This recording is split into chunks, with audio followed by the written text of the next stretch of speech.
Chapter 1. A Pleasant Day Turned Grim.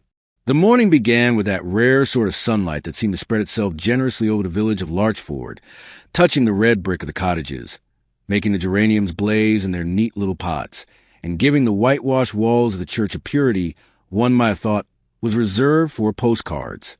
It was the day of the annual harvest fete, an event that stirred even the most reserved villagers into a gentle bustle. Bunting strung between lampposts fluttered as though waving approval at the preparations. The scent of baking, pies, scones, seed cakes escaped from every kitchen. Mrs. Penfold, chairwoman of the Women's Institute and self-appointed guardian of Larchford traditions, was in full command. She oversaw the arrangement of jam jars on the judging table, as if the fate of the village depended upon their symmetrical alignment. Her white apron, embroidered with tiny blue forget-me-nots, was as much a badge of office as it was a garment. The other women bustled about with varying degrees of willingness, while the men set up stalls, grumbling just loudly enough to be heard, but not so loudly as to be taken seriously. Miss Jane Marple, who had been invited by Mrs. Penfold to lend her discerning eye to the tea-tasting competition, sat quietly on a wooden bench by the green. She had a small parcel of knitting on her lap, though she had no intention of adding more than a few stitches before the morning was out. Knitting, in Miss Marple's experience, was a most useful disguise for observation. From her place near the cake tent, she could see the comings and goings with a sort of unobtrusive interest that had, on more than one occasion, unraveled a mystery. It was just after the church clock chimed 11 when the first sign of trouble appeared, though nobody recognized it as such at the time. Young Elsie Ford, one of the serving girls of the Larchford Arms, came hurrying across the green to where Mrs. Penfold was arranging baskets of late roses for floral display. Elsie's face was flushed, not the healthy pink of exertion, but a pale, blotchy color, as though she had seen something she did not quite understand. Mrs. Penfold, being entirely absorbed in the placement of a particularly rebellious stem, paid her no heed. By noon, the fete was in full swing. Laughter mingled with the ring of coins on tabletops, and the pleasant murmur of voices drifted beneath the trees. The baking competition was drawing a crowd, and the men's tug-of-war was promising its usual spirited display. Miss Marple was sipping tea from a china cup when a sudden, sharp cry cut across the green. It came from the direction of the W.I. tent, a thin canvas affair smelling of lavender polish and sponge cake. Mrs. Penfold stood frozen just inside the tent's entrance, her hand gripping the poles so tightly that the knuckles shone white. Her forget-me-not apron was no longer neat. One corner hung oddly, as though twisted by an impatient tug. Several women, including the vicar's wife, were clustered around the far table. Miss Marple rose, setting her cup carefully down on the saucer, and made her way over with unhurried steps. The speed at which one arrived on the scene, she had learned, was often inversely proportional to the clarity of what one saw. There, lying half across the table where the Victoria sponge had been judged only moments before, was Mrs. Margaret Hewson, a widow of comfortable means, known for her imperious manner and a certain fondness for other people's secrets. She was dressed in her usual dark silk.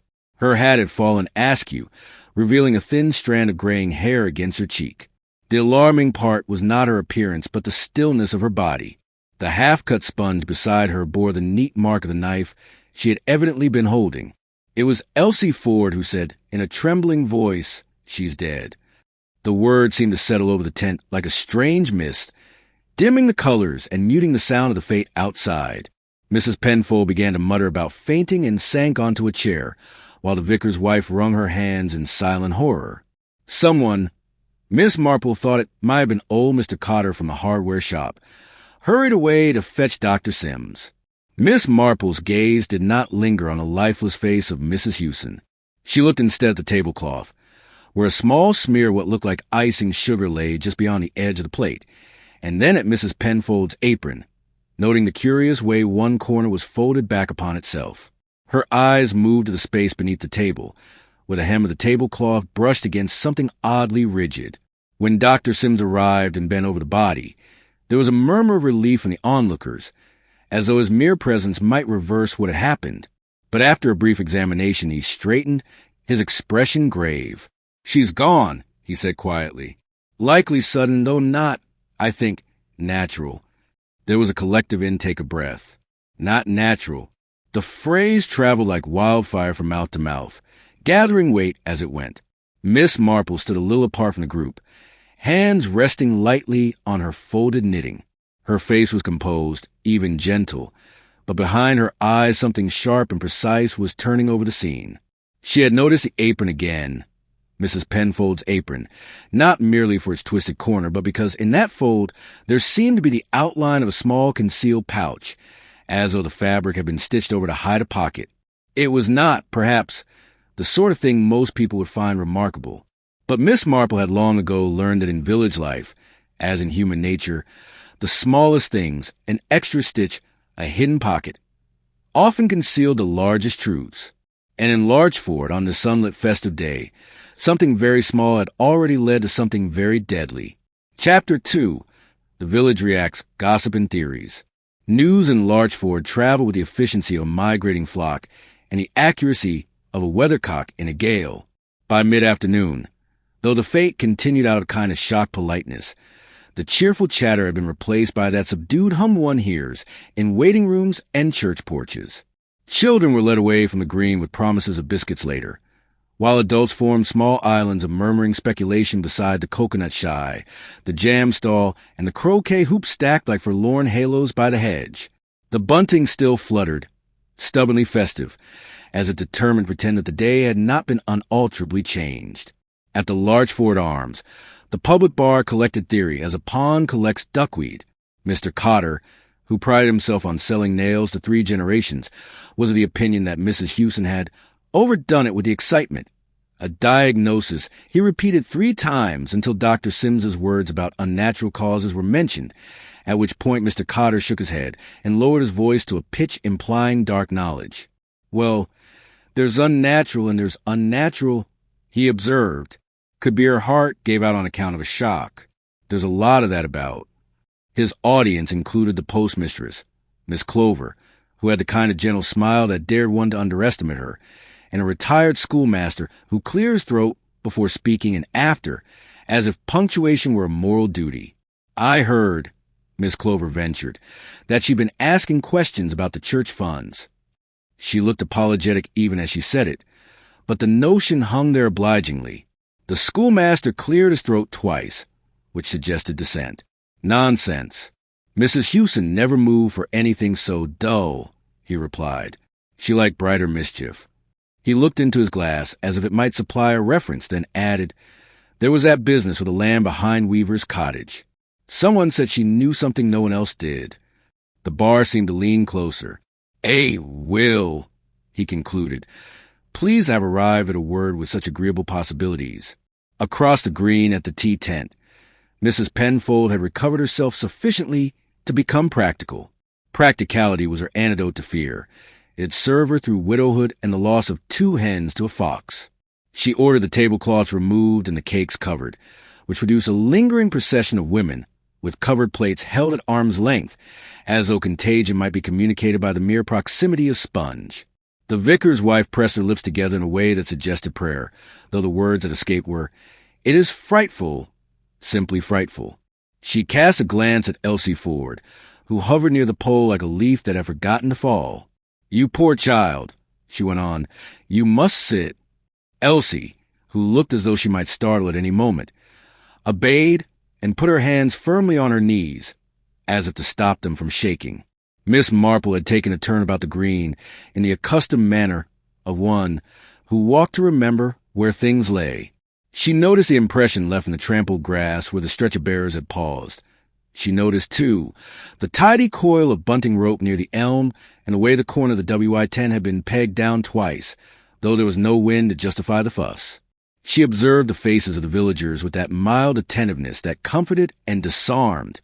People spoke to Miss Marple without knowing how much they were saying. She had that rare talent of listening with her whole countenance. "Oh, Miss Marple," breathed Mrs. Penfold when their eyes met. "To think at our fate." A flicker of something crossed her face then. Was it shame or annoyance at the day's ruin? And was gone. Her apron was neat again, pinned in its proper place, though Miss Marple noted that the tiny embroidered forget-me-nots on the lower hem had acquired a faint dusting. Powdered sugar to get everywhere. yet this had the look of something brushed at rather hastily. "It is dreadful," Miss Marple agreed in her hushed voice, the one that shared sorrow without laying claim to it.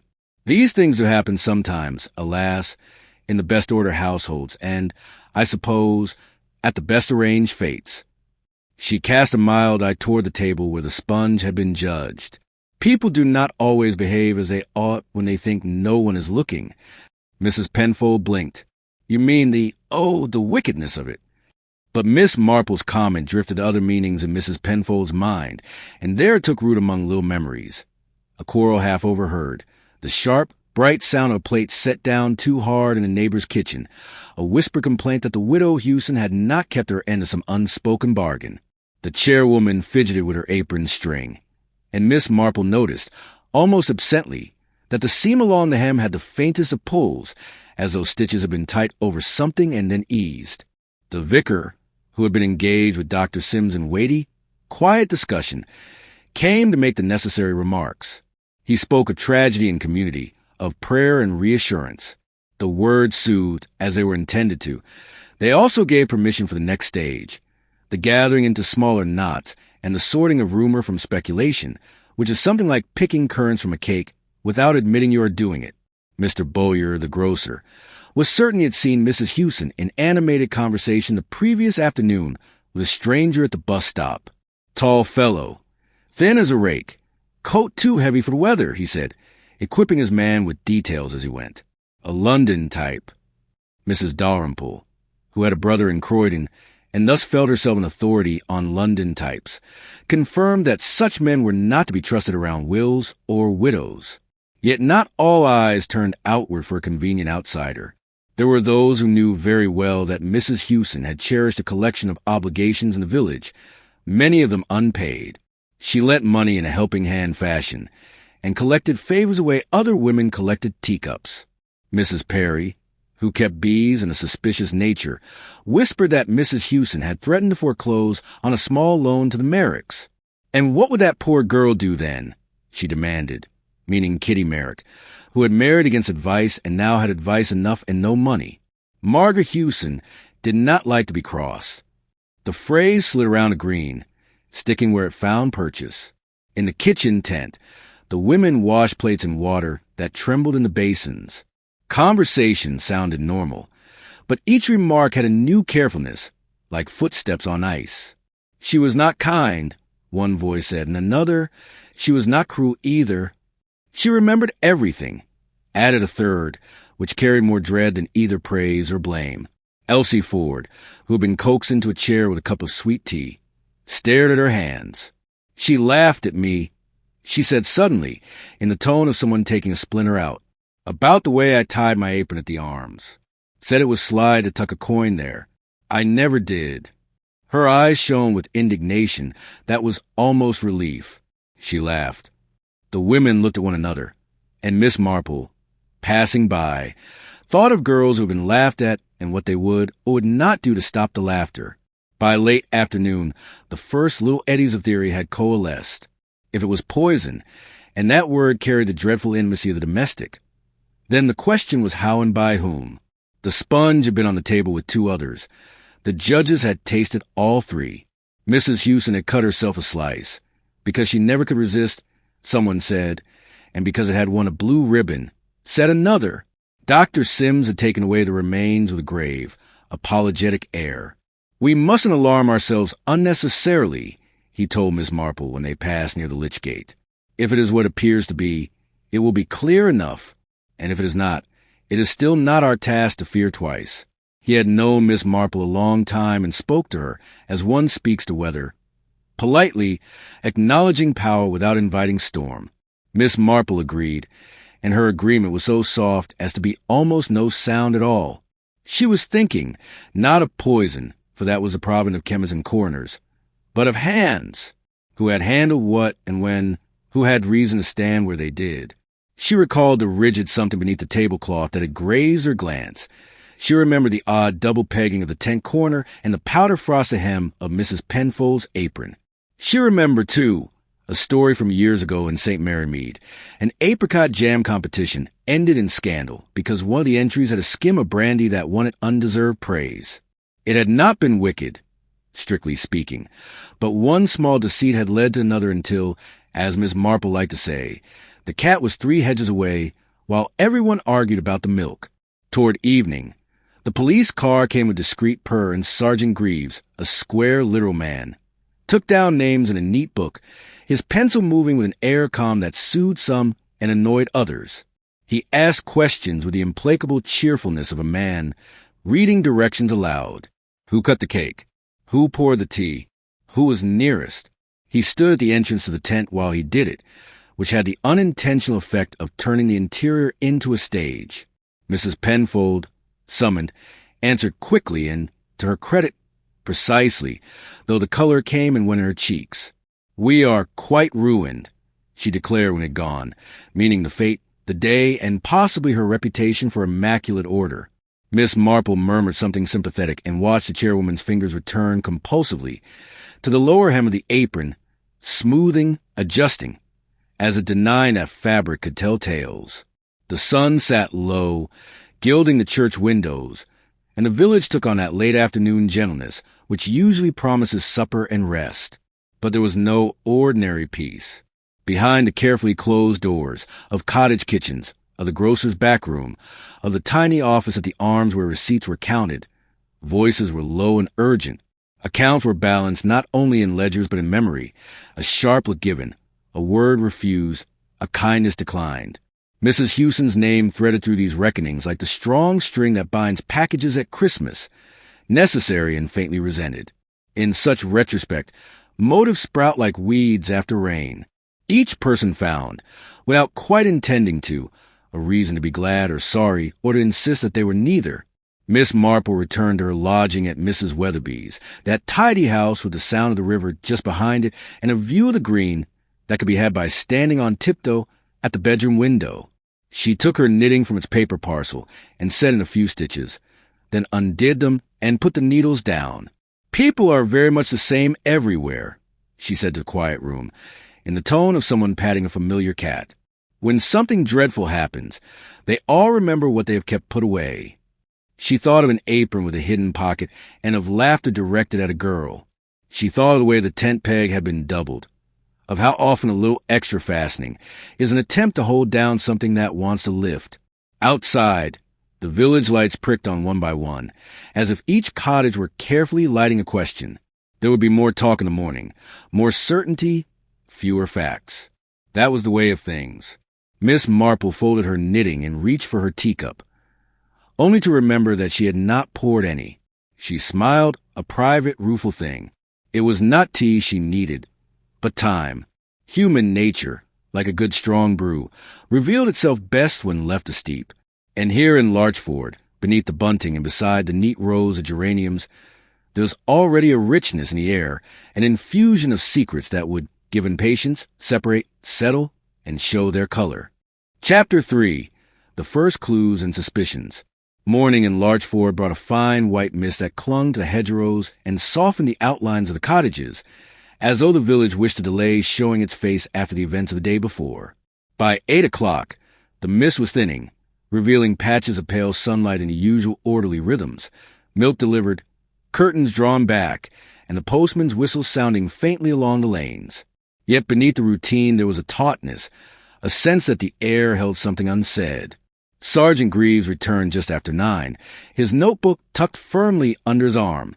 He had the purposeful air of a man determined to tidy the matter quickly, as one might sweep dust beneath a rug before company arrives. His first call was on Dr. Sims, who met him at the surgery door, spectacles low on his nose and a sealed envelope in his hand.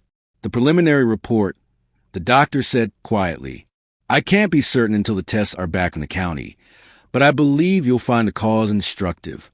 Greaves opened the envelope, read, and his jaw set. He did not share the contents with the villager lingering hopefully by the gate, though a rumor was already forming before he had reached the green.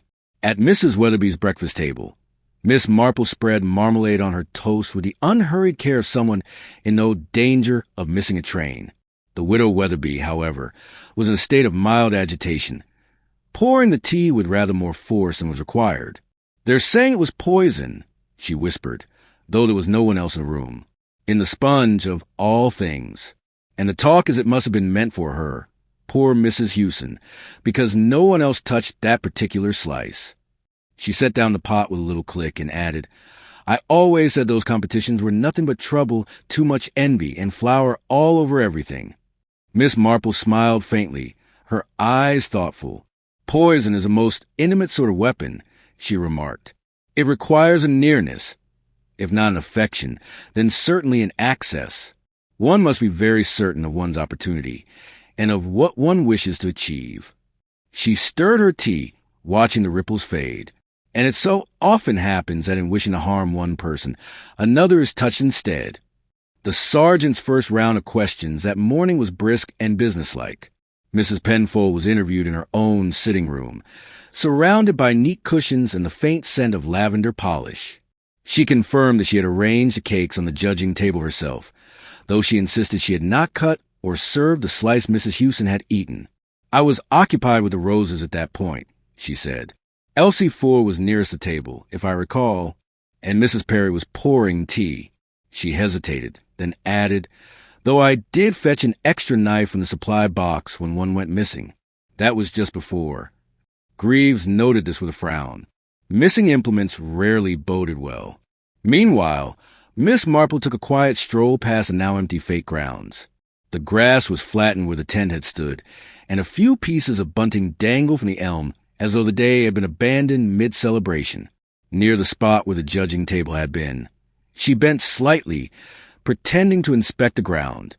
A small scrap of paper lay half hidden in the grass, its edge sticky with something faintly granular. She picked it up delicately, no larger than a thumbprint, torn from the corner of a folded note. Not important, perhaps, but such things rarely found their way into grass without reason. She tucked it away and continued on, pausing by the hedge where 2 tent pegs still protruded at odd angles. Elsie Ford was sweeping the flagstones outside the Larchford Arms when Miss Marple passed by. The girl looked pale, though her movements were brisk. A trying day yesterday, Miss Marple observed, pausing just long enough to invite conversation. Elsie nodded, her broom stilling. I didn't mean to be near her, she blurted. Only I was told to make sure the cups were filled. Mrs. Penfold said the judges must be served first, and then the guests. I never touched her plate, just the tea. She glanced about, lowered her voice. She was in a mood, though, said someone had been meddling with her entry. I thought she was joking. She laughed when she said it, but not in a nice way. In the shop that afternoon, the talk had settled firmly on Mrs. Perry as a likely culprit. It was common knowledge she had clashed with Mrs. Hewson over a disputed beehive location, and Mr. Bowyer relished recounting how Mrs. Hewson had told her to mind her own swarm. Yet when Greaves questioned her, Mrs. Perry only sniffed. If I wanted her gone, Sergeant, I have said so to her face, not hidden it in a cake. Besides, I tasted that sponge myself and was being judged, and I'm still here. This, while true, did not entirely clear her. As Miss Marple knew, doses could be timed. Late in the day, Miss Marple was in the post office when 2 women came in, their voices dropping as they saw her. One was Mrs. Dalrymple, the other, Kitty Merrick. They'll be asking about that apron next, Mrs. Dalrymple murmured, glancing at Miss Marple as if to see whether the bait would be taken. Kitty, eyes down, replied, it was only a place to keep things handy. Mrs. Penfold always said it was clever. The remark was tossed aside as they left, but Miss Marple's attention sharpened. An apron pocket could hold many things besides pins and thread. By evening, Sergeant Greaves had settled, in his own mind at least, on a simple explanation, a personal grudge, carried out at the most opportune moment. Elsie, Mrs. Perry, perhaps even Kitty, each had cause enough, if one believed the steady drip of village reminiscence. But to Miss Marple, it felt too neatly arranged, as if the truth had been tucked under a napkin and left on the table for the taking. Real mischief, she knew, seldom sat so obligingly in plain view. She spent the last light of the day in Mrs. Weatherby's parlor, knitting in her slow, even way. When people speak of opportunity, she said softly, more to herself than to her hostess, they often mean the moment when they happen to be there. But true opportunity is created. It is contrived. And in contrivance, there is usually a trace. Her eyes rested briefly on the folded scrap of paper she had found in the grass. It might be nothing, or it might be the beginning of that trace. Outside, the first lamps were lit in the village windows, and the air took on the smell of wood smoke. Somewhere in Larchford, Miss Marple reflected, someone was congratulating themselves on a deed neatly done. But deeds, however neatly executed, had a way of unraveling, just like a pulled thread on a well-worn apron. And once a thread was found, it was in her nature to follow it to the very end. Chapter 4. Miss Marple quietly observes. The following day settled itself over Larchford with the patient steadiness of a housekeeper restoring order after a lively evening.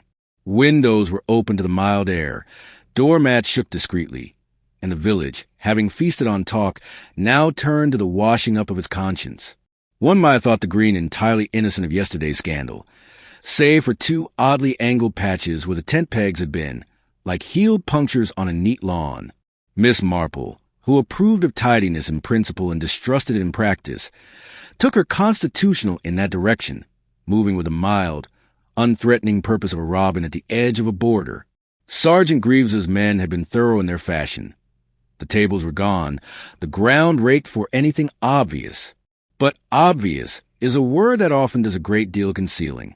Miss Marple paused where the judging table had stood and looked, not at the earth, which had already told its tale, but at the hedge beyond it.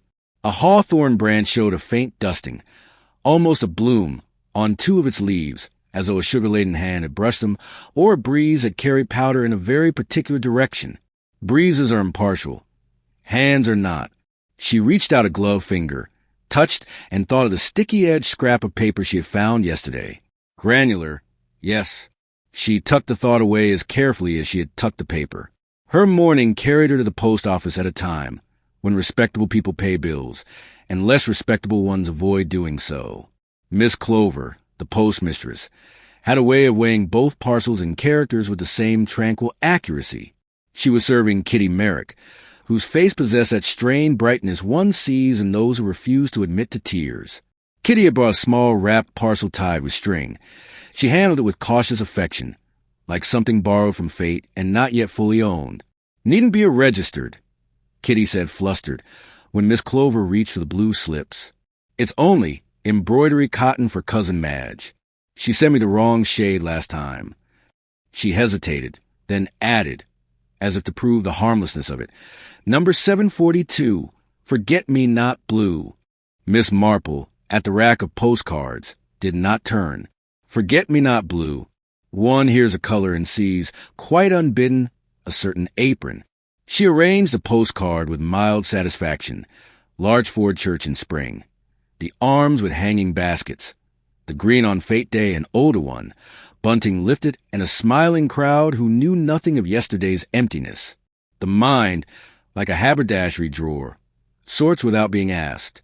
From the post office, Miss Marple made a small errand of mercy to Mrs. Penfold's cottage, carried with her a neat little paper of lemon drops and a remark about how sugar soothed the shock, which is true even when the shock has nothing to do with one's nerves.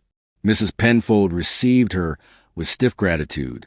She had the air of a woman who has been suddenly made aware that order can be a threadbare thing, and that one's pride in needlework may not keep out drafts. "You are kind, Miss Marple," she said, accepting the sweets as though they were apology and absolution together. "I have been putting things to rights. It makes one feel useful." Her sitting room reflected that strenuous usefulness. Cushions plumped, a vase of roses rearranged so that no stem dared cross another, and on a chair back, airing in a pale rectangle of sun, the apron with tiny blue flowers. "Such pretty work," Miss Marple murmured, her gaze passing lightly over the apron and coming to rest, with no apparent intention, on the lower hem. "I had one just like it, years ago, though not so cleverly adapted. My aunt, you know, used to hide a penknife in the hem when she helped with parish teas. She said it saved her endless trips to the kitchen." Mrs. Penfold's hand went instinctively to the apron. "Oh, this?" she said too quickly. "A mere convenience. One needs a place for pins and such. There are never enough pockets for a woman who must fetch and carry." "Quite," said Miss Marple gently. "And in a crowd, on a busy day, One cannot be tucking things into one's bodice. It invites draft and misapprehension. She smiled, allowing the little joke to soften a question that had not been asked. Tell me, my dear, did you happen to find a missing knife after all? The one you fetched a substitute for. Mrs. Penfold colored, the pink running up her cheeks like ink in blotting paper. I know. Not yet. I am sure it will turn up in the crates. These things always do. People are careless with equipment when there is excitement. Indeed, Miss Marple agreed, her tone the very pattern of consolation, as in that affair at Ridgeway, when the lay reader's scissors disappeared and were later found in the hymn book cupboard, because Mrs. Barlow had been convinced she could cut silence by trimming the edges of the pages. She made a small, apologetic sound. One laughs, and yet people do put things where they may be found by themselves and not by others. It is the nature of hiding. When she left, Miss Marple walked by way of the vicarage and discovered Mrs. Sims, the doctor's wife, stooping over the herb border with more purpose than the herbs warranted. I cannot bear being idle, she confessed when Miss Marple admired the time. Harold says the samples are on their way to the county lab. Such a helpless word. On their way. As if answers were packages one could unwrap in the evening. Miss Marple, who had unwrapped worse in her time, said something soothing about patience and weather, and bent to brush a finger against the foxgloves rising speckled and hollow at the border's back. Such handsome spires, she remarked. They look like little thimbles for an ogre's daughter. Mrs. Sims laughed, and the laugh did what laughter always does. It made space for anxiety to breathe. Near noon, the village resumed its civilities. The Larchford Arms opened its snug with a tactful absence of merriment. Elsie Ford moved through the room with the alertness of someone learning to walk again after a fright. She set down a tea tray at Miss Marple's corner and hesitated. Beg pardon, miss, she said in a rush, but it wasn't me took the knife. I know folk are saying it. I never. Of course you didn't, Miss Marple said, as if the idea were an error of taxonomy, putting a swan among the geese. You were busy pouring, I think. One cannot pour and pocket at once without what in the pocket. She lifted her cup, let the steam touch her face. Do you recall who asked for extra sugar? Not at the judging, perhaps, but after, when there is always someone who prefers their tea as a child prefers cheerfulness. Elsie frowned, trying to question on for size. Mrs. Dalrymple twice, but she always does. She says it helps her constitution. And Mr. Bowyer, after he tasted the sponge. He said it was too dry, bless him, though he ate every crumb. She looked suddenly stricken. Do you think? Oh, but no, that's foolish. Foolishness and wisdom, Miss Marple said mildly, are often separated only by who is listening. Thank you, my dear. Your memory is better than your opinion of it.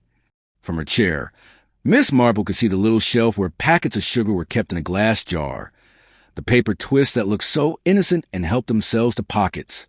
She saw, too, that when the twists had been refolded with a firmer hand than the rest, the corners sharper, the crease decisive. A tidy soul might do that, or a nervous one. She did not touch. She rarely touched. Seeing, if one is scrupulous, is often more informative than handling. In the afternoon, a light rain stroked the village, and the lanes took on a shining look of useful things freshly washed. Miss Marple visited the green again, and stood beneath the elm where the bunting had sagged in yesterday's heat. There were still 2 short lengths of rope coiled neatly, ends tucked under in a way that suggested a sailor's hand or a woman taught to roll bandages in the old way. She thought of the doubled tent peg and how people secure what they fear will shift. The corner of a tent, a story, a temper. One holds down what wants to fly, and sometimes one pins a thing so carefully it cannot flutter and show one its pattern. Returning by the high street, she encountered Kitty Merrick emerging from the grocer's with a small bag held close. Kitty started, then smiled the kind of smile that breaks one's heart a little, brave, hopeful, with a bruise of worry beneath. Oh, Miss Marple, you do make a person feel steadier, she said, and then flushed, hearing herself. I only mean one goes about one's chores and then remembers and goes about them again. It is the best thing to do, Miss Marple said gently. I often think routines are like tunes. One may not be in the mood for them, but they carry the words along until one can sing them. She did not ask what was in Kitty's bag. One does not always need to pluck at a thread to see the shape of the garment. But she noticed that the girl's right hand bore a faint chalkiness, as if she had counted out something powdered, and that her shoes were damp at the edges. Walking quickly, then stopping suddenly somewhere a step off the path. Late afternoon brought Sergeant Greaves to Mrs. Weatherby's parlor. He had the cautious benevolence of a man who hopes for cooperation and expects dissent. "Just a word, Miss Marple," he said, not quite meeting her eye. "Dr. Sims thinks we may be looking at something added to the cake after the judging. A dusting, as it were. We're checking who had access. I'm sure you agree it narrows the field." "It narrows it," Miss Marple said, "to those who understand how things look and how long they last. A dusting, like powder on a nose, can be charming for a moment and dreadful an hour later if the light changes." She smiled mildly. "You will find your way, Sergeant. Only, do not confuse the person who stood closest with the person who leaned in at the right second. They are seldom the same." He blinked, wrote something he would later call a note, and left with the expression of a man who has been given good advice disguised as a knitting pattern. Evening gentled the village once more. Miss Marple took her place by the window, where the river's voice is a thread through the cloth of quiet. She placed a sticky-edged scrap of paper on the table and looked at it as one looks at a button found on a staircase, considering whose coat has lost it and whether the wearer noticed a draft. A corner torn from a folded packet, perhaps a corner held between finger and thumb and pinched shut. She thought again of forget-me-not blue, of an apron hem dragged with the lightest frosting of sugar, of a pocket made for pins and ready for anything else that fit. She had known, long ago, a maid-of-all-work who hid her broken rosary beads in a pinafore seam because her employer disapproved of foreign devotions. The maid would stroke that seam when she was afraid, as if courage could be called up by touch. "One carries one's secrets where one's hands can find them," Miss Marple murmured to the quiet room. The clever sort carry other people's secrets there, too. Out in the lane a bicycle bell chimed. Someone laughed too loudly. A door closed as though it were tired of opening. Miss Marple folded the scrap of paper back into its place and set her knitting upon it. A small domestic paperweight for a very small, very domestic clue. There would, she felt, be a bustle tomorrow, the kind of push toward resolution that police investigations favor and human vanity assists. The sergeant would choose a suspect who fit like a pair of sensible shoes. The village would try the size with relish. She would watch, as she always did, without hurry, without heat, letting people tell her who they were in the ordinary mistakes of being themselves. And when the moment came, as it always did, she would draw on some distant cousin's folly or a St. Mary Mead jam scandal to name the pattern plainly. But not yet. One must let the dust settle before one sees a footprint in it. Chapter 5. First suspects, the police think it simple. By the third morning, Larchford wore anxiety like a best coat grown suddenly too tight. Doors opened a cautious inch. Errands were done with unnecessary haste, and eyes slid from face to face as if truth might be read like a price in a window. Sergeant Greaves, fortified by a breakfast that had been described to him as manly, arrived on the green with an air of sensible resolution. He had slept, he had made lists, and he was prepared to tidy the matter as one tidies a muddled desk, by deciding first what belonged in the bin. His men went methodically to the Larchford Arms. The snug was empty of customers at that hour, and the smell was of old polish and yesterday's tea. Elsie Ford stood very straight behind the counter, hands braced on the worn wood, as though it were a rail at sea. She was pale but not tearful. Pride, Miss Marple observed from a corner table, is often a stiffer starch than grief. "Miss Ford," Greaves began, opening his book with ceremony, "you were nearest the judging table when Mrs. Hewson ate her slice. You poured tea before and after. Dr. Sims believes the additive came after the judges had tasted, which would be after the ribbon was awarded. Who had access to sugar then?" Elsie glanced toward the glass jar of folded twists. "Anyone, really," she said. "It's a fate. People help themselves, sometimes without asking." She swallowed. "But I was the one who fetched more from the crate. Mrs. Penfold told me to mind the judge's table." "I did." Greaves's pencil poised. "And did you have any quarrel with the deceased?" Elsie's eyes flashed, then dropped. No, sir. Only, she laughed at me, about the way I tie my apron. Said I had a sly habit of tucking coins.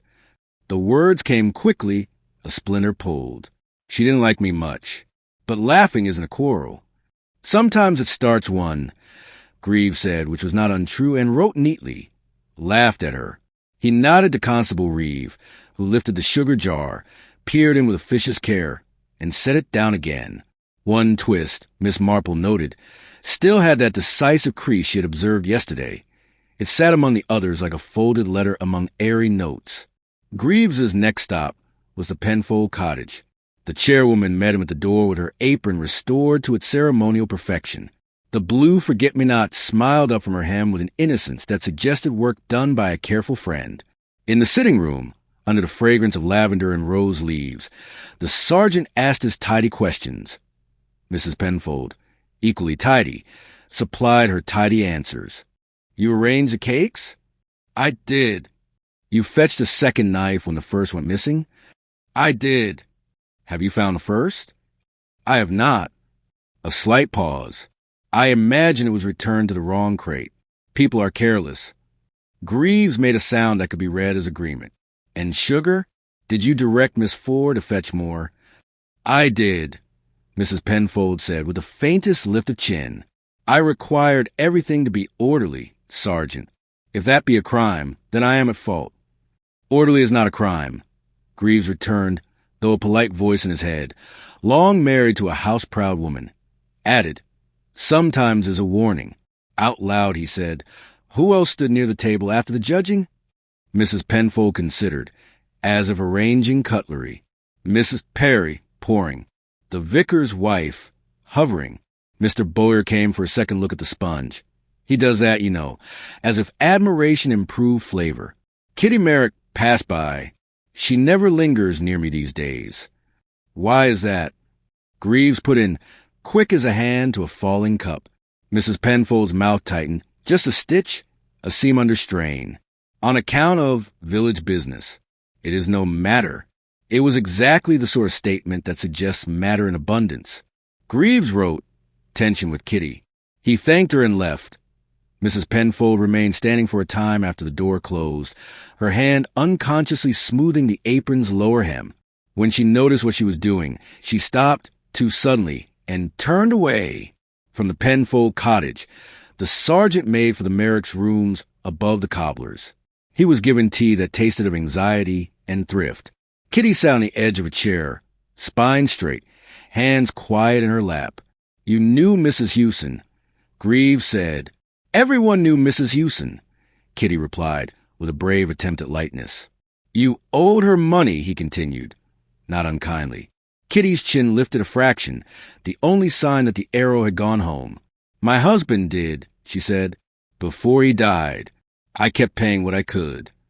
And if she forgave the rest, Greaves said, you would have had reason to be grateful. Kitty smiled then, a thin, tired smile. Grateful? Yes. But she did not forgive. She reminded. Her fingers pressed together as if to keep in a tremor. If you think I would poison a woman over a debt, Sergeant, you are not from here. Greaves colored. We must ask, he said. It is our task. And it is mine to answer, Kitty said, not rudely. I passed the tent because one passes things. I did not pause. I did not touch. When he had gone, Miss Marple, who had come with a basket of eggs from Mrs. Weatherby's hens, as an excuse for neighborliness, sat a moment longer with the girl. People often suppose, she murmured, that adversity makes one desperate. Sometimes it makes one patient instead. She nodded to the small brown paper bag on the sideboard. You were able to get your cotton, then the right shade? Kitty blinked. Yes, forget-me-not blue. Cousin Madge sent it from Whitstable. I returned the wrong skeins by post. She smiled almost shyly. I embroider in the evenings. It keeps one's hands from fretting. It does, Miss Marple agreed. And hands do so like employment. Idle hands are dreadful gossips. By noon, the village understood that the police had narrowed their gaze. It is not hard to narrow a gaze when a story prefers to be simple. A girl insulted and near the sugar. A widow with debts. A beekeeper with stinging tongue. There it was, a tidy tray of suspects. Greaves allowed the tidiness to shape his stride. He walked back to the Arms with the purpose of a man prepared to make a sensible arrest and be home for his tea. In the passage behind the snug, he asked to see Elsie's things. The landlady obliged, bristling a little at the implication that her establishment might harbor vice folded in among aprons. In the small locker assigned to Elsie, a narrow wooden thing smelling of starch and soap, Greaves found 2 clean aprons, a pair of stout shoes, and at the back a twist of paper folded more neatly than such things usually are. He uncreased it with care. A faint granular residue dusted his fingertips. "Sugar," he announced, showing it to Constable Reeve with the satisfaction of a magician producing a dove, or something that looks like it. Elsie stared. "That's not mine," she said, in the very tone, Miss Marple thought, of a child watching a mark appear on a clean slate. "I don't keep sugar in my locker, sir. That's foolish. It draws ants." "Ants don't come to lockers," Reeve remarked, which proved only that he had never scrubbed a floor in July. Greaves closed the door and turned, official regret in his voice. "Miss Ford, I'm afraid you must come with us." There was a small silence, then, of the sort that feels like a held breath in the lungs of a room. Miss Marple, who had witnessed any number of such little deaths of quiet, set down her cup and rose, slowly, as an old lady will, so that no one need notice that she does anything deliberately. "Sergeant," she said mildly, "you had discovered a folded twist of paper, with what might be sugar upon it, in the locker of a girl who serves tea. That is rather like discovering a hymn in a church. The point is not that the thing exists, but how it came to be there." Greaves, already half committed to the dignity of his next steps, found himself pausing. "And how do you suppose that was, Miss Marple?" "Oh, I never suppose," Miss Marple said, with the air of someone confessing to a weakness. "I only remember. In this case, I remember that the fate tent sat with its back to the hawthorn hedge, and that 2 leaves upon that hedge bore a dusting they had not earned by themselves. I remember a doubled tent peg, secure in the corner nearest the judging table. And I remember that breezes, like clergymen at weddings, treat all sides fairly. Hands do not." Greaves frowned.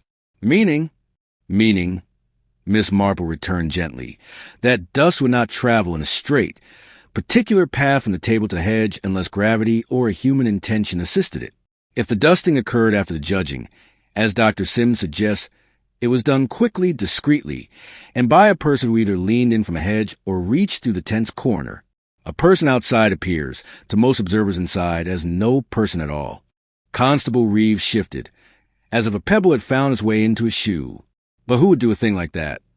"Someone who wished to seem not to have done anything," Miss Marple said, "which is a great many of us, if we are honest.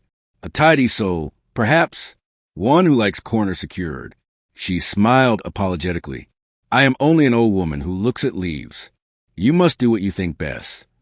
Greaves, who had intended to do precisely that, found his certainty significantly less comfortable than it had been 5 minutes earlier. He cleared his throat. "Miss Ford will answer a few questions at the station," he said, and heard in his own voice a compromise he had not planned to make. No need for handcuffs. "Reeve, take her statement." When they had gone, the landlady rounded on Miss Marple with gratitude and indignation combined. "It's wicked, Miss Marple, wicked as a slop bucket on washing day, to take a girl because she's handy. They always take what's handy." "They do," Miss Marple agreed, a softness in her voice that was not apology. "We must all be very careful with what is handy." She stepped out into the sunlight, which lay upon the high street, with innocence that might have fooled anyone less acquainted with human nature. Across the way, Mrs. Penfold was speaking to the vicar's wife. Her hands moved, precise as a metronome, and from time to time they glanced down together at the blue embroidered hem, as women will when comforting one another with small things.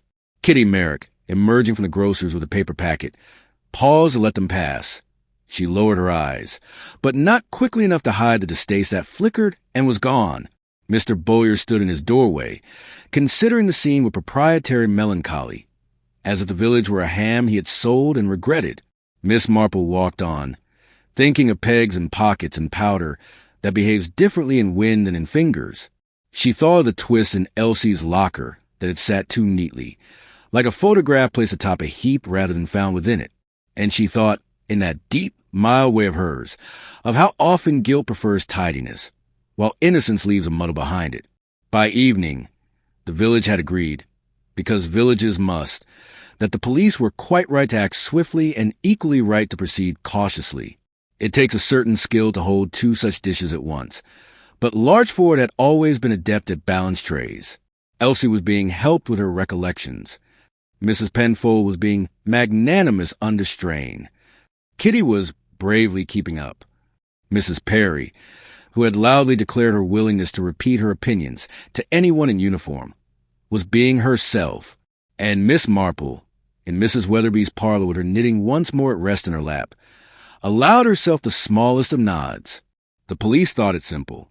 It was not, but simplicity, properly encouraged, would flush out the person who had depended on it. People who pin corners tend to think corners are all that matter. They forget that a leaf, improbably dusted, can tell a story to anyone who has learned to listen to hedges. Chapter 6. A hidden clue, overlooked but vital. The sky held itself delicately over Larchford, a pale eggshell that might crack if one spoke too loudly. After a night of small, persistent rain, the hedges looked rinsed and honest. It was a morning that invited propriety. Miss Marple, who respected propriety as one respects a well-laid fire, useful but apt to flare if poked, put on her hat with the little blackberries and set out as though for nothing more alarming than stamps. At the post office, Miss Clover was counting halfpennies into neat stacks and humming what sounded like the second verse of All Things Bright and Beautiful, which few people remember. Kitty Merrick stood at the writing shelf, addressing a small envelope in a steady hand. She glanced up, and her face arranged itself into that careful composure that gives nothing away but hope. Such a clean morning, Miss Marple observed to Miss Clover, admiring the window where seed packets formed a cheerful border around the notices for jumble sales and whist drives. Washes the air, Miss Clover agreed. I always say rain makes us all truthful for half a day. She slid stamps across the counter. You want tuppence for inland. Miss Marple purchased 3, though she required none, and lingered to admire the postcard rack. Oh, she said as if struck by recollection. Have you a packet of dressmaker's pins? The long sort, steel with a small head. Mrs. Weatherby's jar seems to have migrated. Of course, Miss Clover replied, turning to the drawer with the unerring certainty of a woman who has known its contents longer than the vicar has known his sermons. She produced a paper of pins in a tidy blue sleeve stamped with crown, and the words Clare and Sons, Haberdashers. The crown sat just off-center, as though shy. These are the ones Mrs. Penfold likes, she added conversationally. She says the steel slides through lawn like a good intention. Dear me, yes, murmured Miss Marple, and tucked the sleeve into her bag as if it were a treat for later. Kitty, sealing her envelope, hesitated, then said in a rush, Cousin Madge liked her cotton. She wrote this morning. She says she may have a place for me by the sea, if it becomes necessary. She flushed for having said so much. I don't mean to leave. Only, one must sometimes be a little sensible in advance.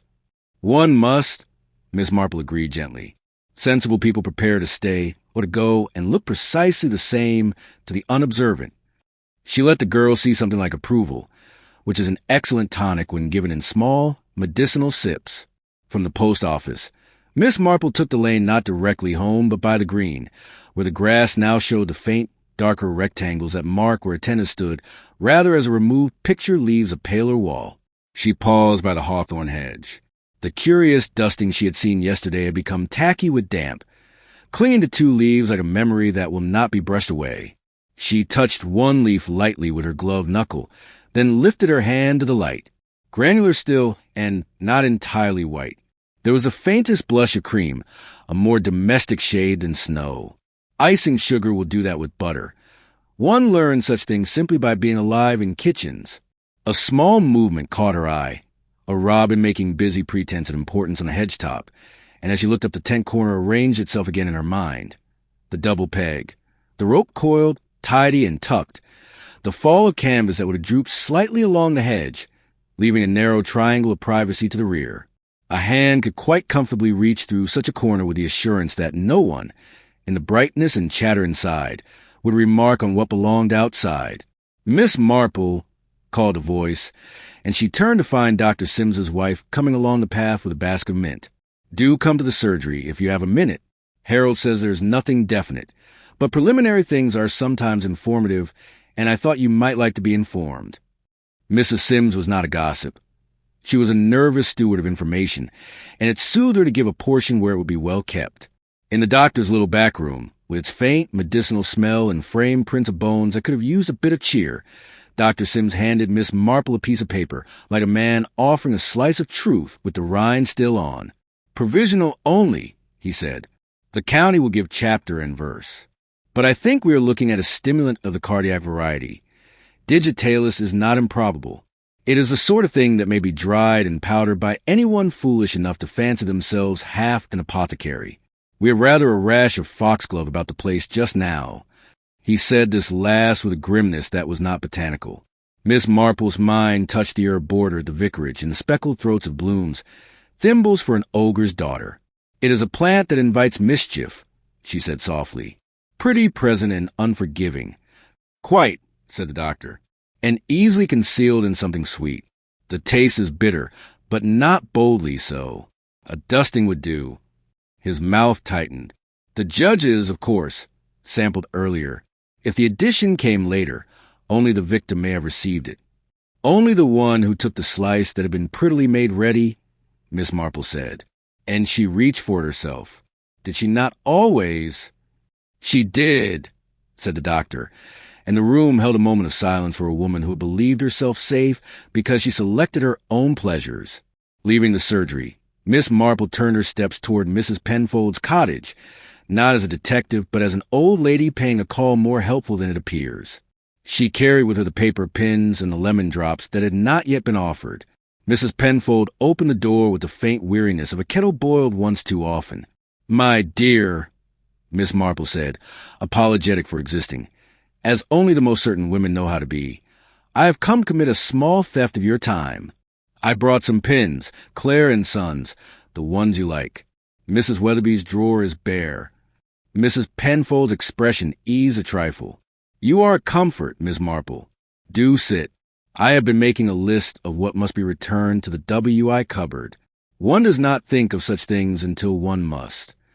On a chair back by the window, the forget-me-not apron aired once more, its hem a line of tiny, patient stitches. Miss Marple admired the roses, the neatness, the dignity of a woman, keeping the world in proper relation to itself. "Such fine stitching," she said, drifting gently toward the apron. "You do your own mending, of course." "Always." Mrs. Penfold rose, more from habit than necessity, and lifted the apron as if to show it off without quite meaning to.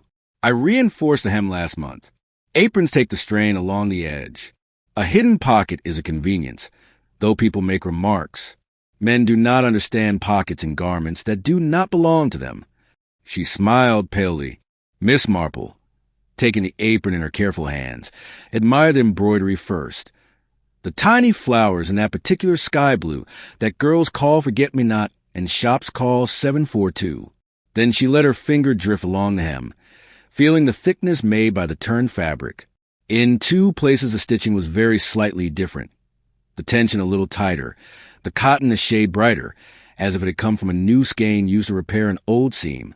Between those 2 places of fabric gave, ever so slightly, as a book would a page turned often. "How clever," Miss Marple murmured, "to fashion a little sleeve for pins. My aunt did exactly the same with her parish apron. Popped a penknife in it sometimes, or a paper and needles. She always pricked a tiny hole through the paper with the top pin to keep it from sliding. One does not like things to scatter." Mrs. Penfold's hand, poised to rehang the apron, made a brief, involuntary pause before completing the motion. It was no more than the hesitation a pianist makes when asked for a piece she has not practiced, but Miss Marple, who had watched nervous hands all her life, registered it as carefully as a constable might a footprint. "I expect everyone has their little ways," the chairwoman said brisk again. "Sugar for you?" I have some in a jar. The tin's gone damp. Just a lemon drop, perhaps, Miss Marple said, and in the tiny bustle that followed, box fetched, 2 sweets selected, gratitude expressed. She brushed the hem lightly with the back of her finger and felt, caught in the fold, the faintest rasp of paper. Not a paper of pins, a different tooth. She did not tug. One does not pull at threads in another woman's sitting room. But she saw, where the hem had been restitched, a microscopic brown, like the ghost of a pinhole brown by time, and beside it the palest dust that was not lint. She coughed delicately, as if a sugar had gone the wrong way, and when she raised her hand to her mouth, a single, invisible grain rested against the glove. She knew, by the stickiness of the morning air, that it would cling. Her call concluded with the exchange of a dozen little courtesies.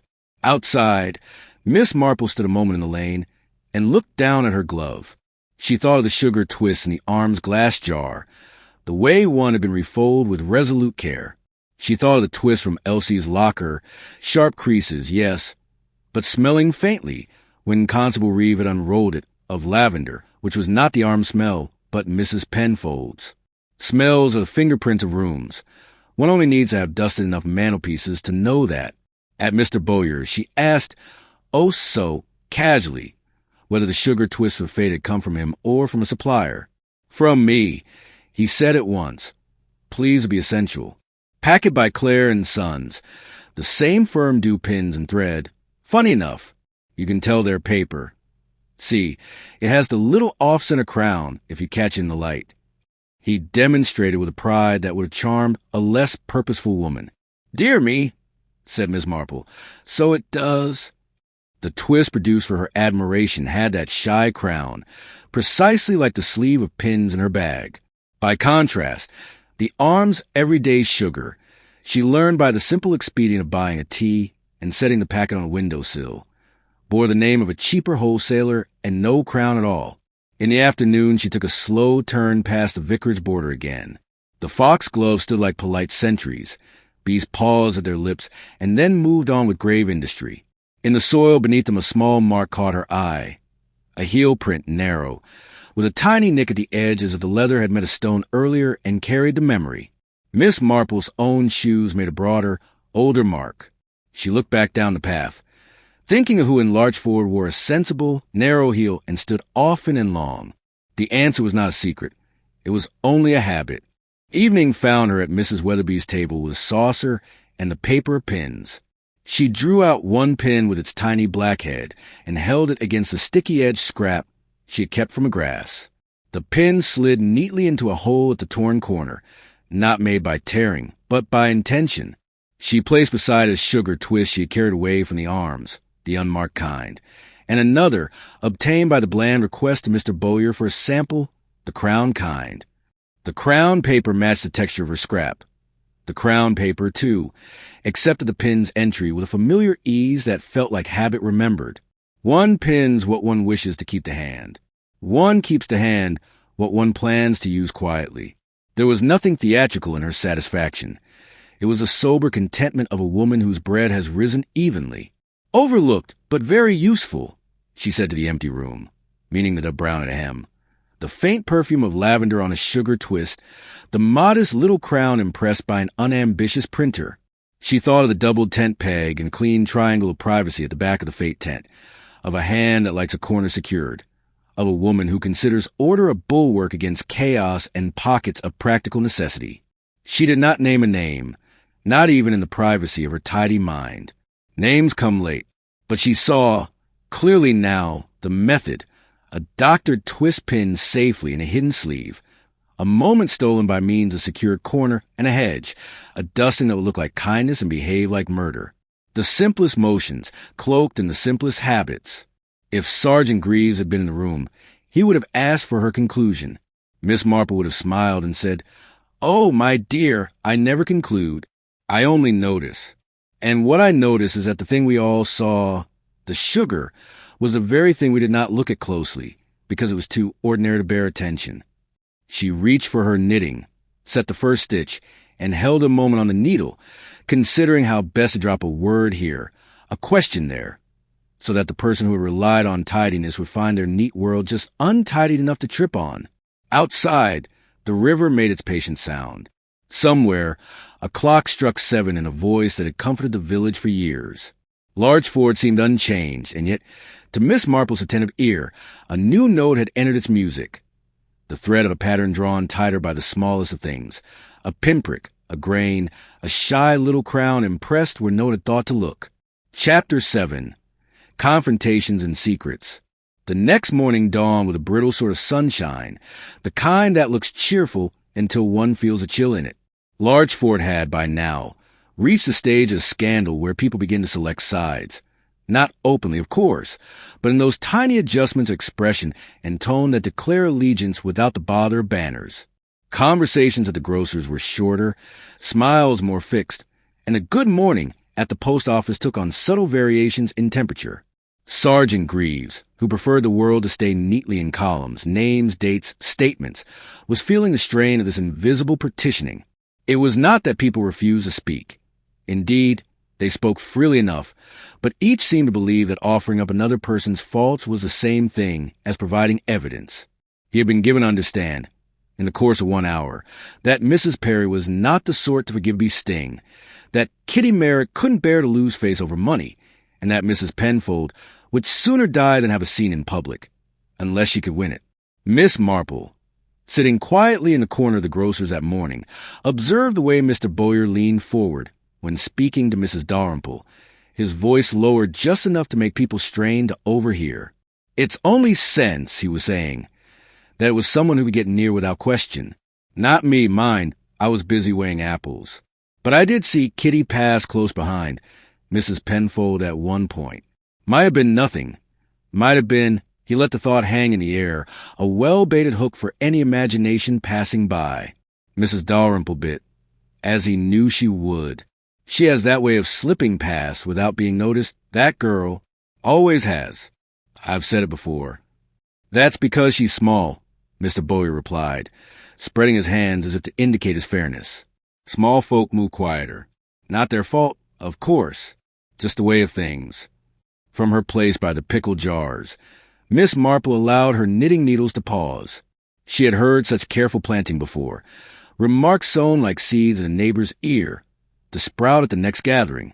In St. Mary Mead, it had been the Baker sisters who excelled at it. Here, it seemed Mr. Bowyer possessed the same green fingers for rumor. Later that morning, the Women's Institute kitchen became the unlikely theater for a more direct clash.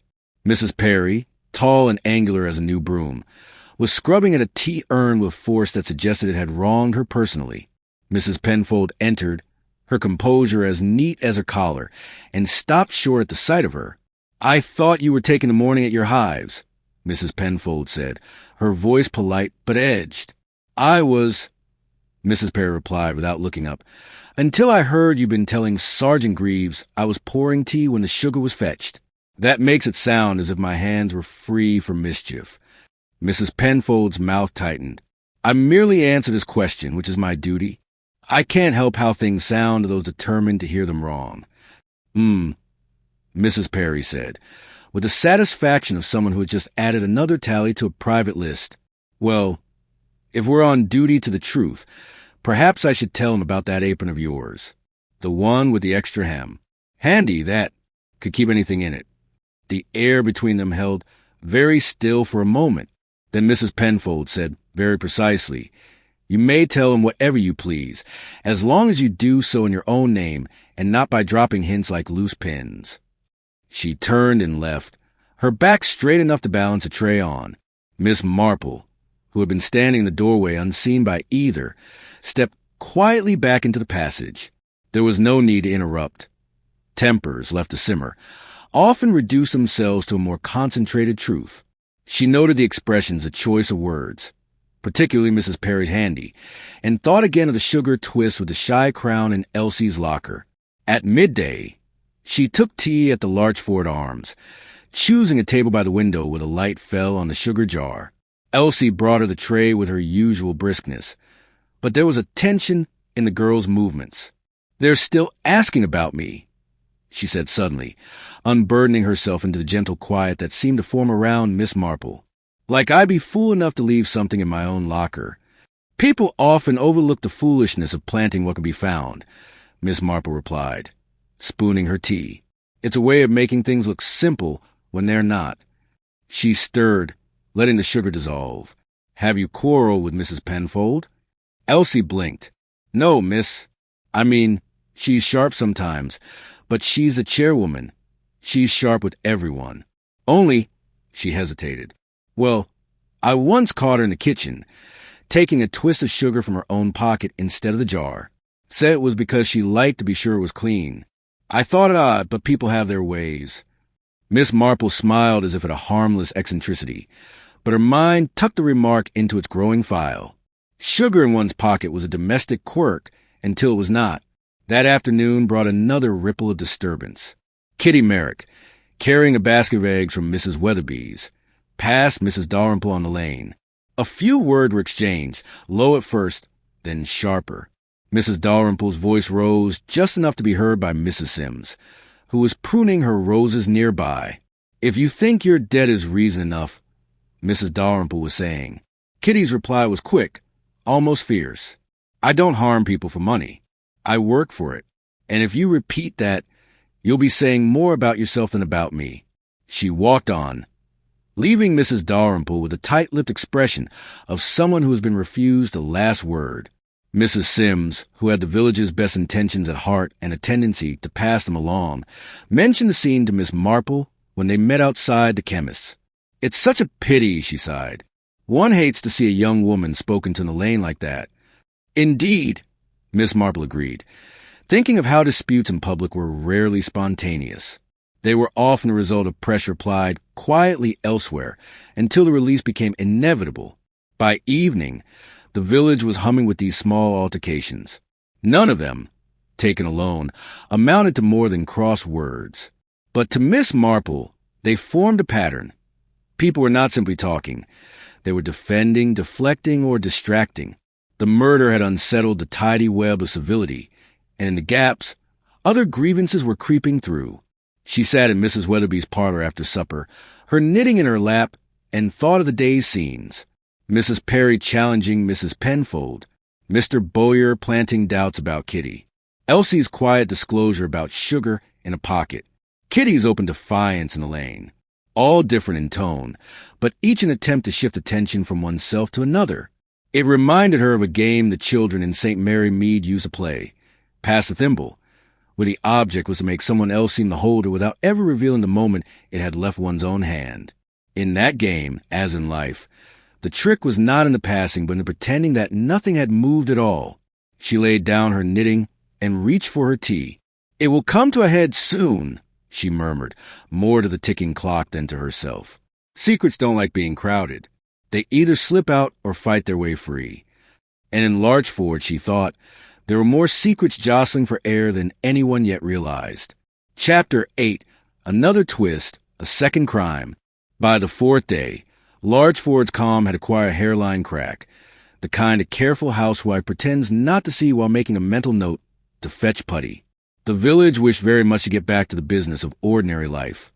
Washing hung, scones risen, letters posted, but the air would not quite settle. People went about with that polite constraint seen on Sundays, when one's feet long for the meadow path, but duty insists on the pew. Sergeant Greaves, to his credit, tried to hasten the return to normalcy by means of procedure. Elsie Ford, he announced, was simply assisting with inquiries, and would be back at her duties once a few points were clarified. He said it with an air of warranty, as if the statement came with a stamped certificate. And yet, the small ripple caused by Elsie's absence widened in its passing. More than one regular at the Arms went home with half the sugar they usually took, and the uneasy sense that sweetness had become problematic. Miss Marple spent her morning in unremarkable ways, which is how she preferred to spend the hours when people are most apt to be themselves. She purchased 2 ounces of boiled sweets from Mr. Bowyer, who, with a regrettable flourish, confided that things were coming to a head, mark me, as if the village were a cheese he had cut open, and she admired a larkspur in the vicarage border, while Mrs. Sims discussed the county lab's slowness in tones of what she called Christian patience, and what Miss Marple recognized as Christian exasperation.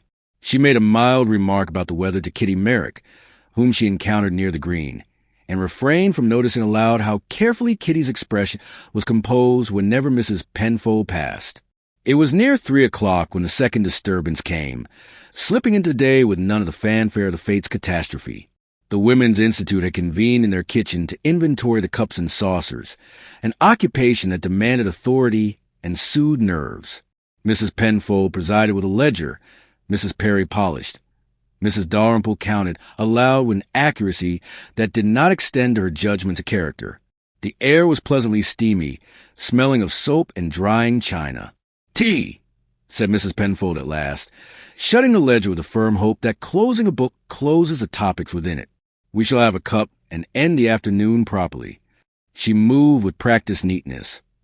Kettle tipped, leaves measured, hot water circling the brown pot. The sugar jar, fetched from the cupboard, was set beside a plate of shortbread. "We must not be tragic, ladies," she added, and reached for a twist. Miss Marple arrived at that precise moment, announced by the creak of the back door, and Mrs. Weatherby's lemon loaf carried in a paper. It is astonishing how far one may go in an English village if one goes carrying cake. "I came to ask if you required a slice for tea," she said apologetically from the threshold. It seemed a shame to eat it all ourselves.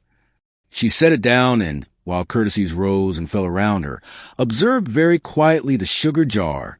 Among the untidy little twists, everyday paper from the arms wholesaler, lay one folded more decisively, the crease obedient and precise. Catching the light, Miss Marple saw, the shy crown impressed into the paper, a modest heraldry that Mr. Bowyer had so proudly displayed. She placed her saucer near the jar, and when Mrs. Dalrymple turned to the sink to scold a drip, Miss Marple's gloved finger brushed the crown twist far enough to see the pinhole at its corner. She did not move it more than a whisper's breadth.